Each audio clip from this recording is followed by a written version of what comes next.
Okay, so this video shows how to paint the numbers on the Go First dice mentioned in an earlier video.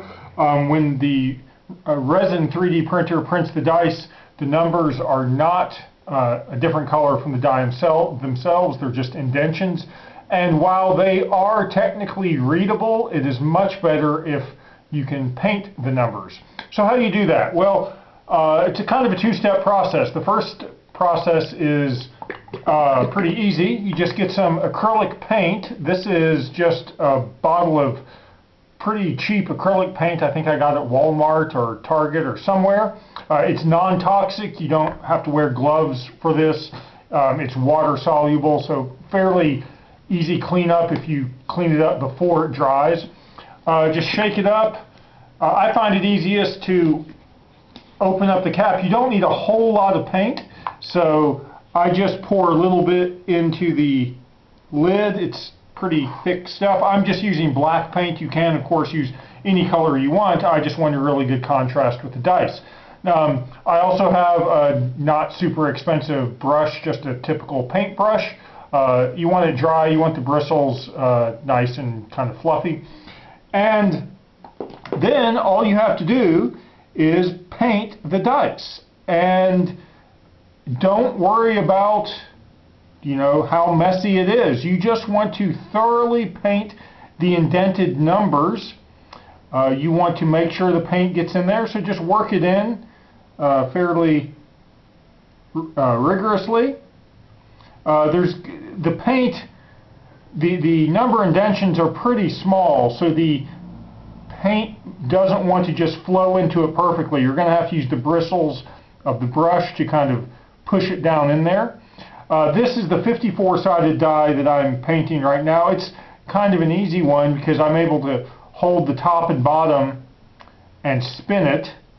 The top and bottom don't have numbers on them. You'll notice I'm getting paint on my fingers here, and it's getting all over the die.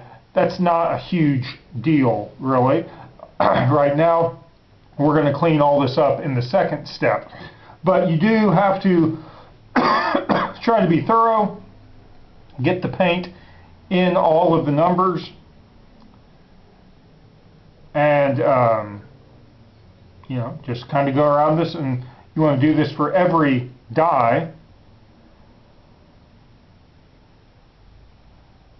So this was the 54-sided die, and then I'm just doing this on a rough mat that doesn't really, not on the tabletop, because you don't want to get paint everywhere, but just set it aside to dry. Here's the 20-sided. It's a little trickier because you're going to be handling all the faces, so you're definitely going to get paint on your fingers. You could try just painting half the die at a time, letting it dry, and then painting the other sides. Your fingers might not get as messy, but honestly, you're going to get paint on your fingers. If that's a concern, then you shouldn't be painting the dice. So I'm basically on this 20-sided, just painting the whole thing. And you're going to let this paint dry completely. I guess I'll show in just a moment. I will wipe some of this excess paint off because I'm being quite liberal with the application of paint here. And so you don't have to let the whole thing dry as much. I've got all these dice. The blue one I had painted earlier, but all these others, the other 4 dice in the set, I need to paint. So I'll just go ahead and do all those right now since I have the paint out. This is, again, just the first step. Obviously, I don't want the paint, I don't want to end up with completely black dice. So the second step will be wiping the paint off where it is only left in the indentions of the numbers, which is going to be a matter of letting the paint dry on the dice. Again, you can wipe the excess off, which I'll do in just a second, a lot of the excess off, but really these dice are going to look completely painted. We're going to let it dry, and then we will wipe the surface of the dice, kind of scrub the surface of the dice with acetone, paper towel soaked in acetone. The acetone will rub away the paint on the surface. I hope this is all in frame, by the way. I'm not paying too much attention to the camera. But the acetone will wipe or scrub away the paint on the surface, but it will not get all of the paint in the indentions, in the numbers, and so you should end up with just black numbers. The acetone does not affect the geometry of the dice themselves. This resin, since it's been hardened and cured and all that stuff, it doesn't deform the dice. So at least I haven't found it, and I've scrubbed it with, with the paper towel. Obviously you could dent the dice if you scratch them or something like that, but the acetone is just enough to wipe away the dried paint, but doesn't get down into the indentions. Now that will be in the second step. Notice I've got some paint on my fingers. Not a huge deal here. I've got a little tub of water here. I just got it all over my fingers now. What I'm going to do, just with some paper towels, I should have gotten an extra paper towel before the video, but you can now go through while the paint is still wet and just kind of wipe off the excess.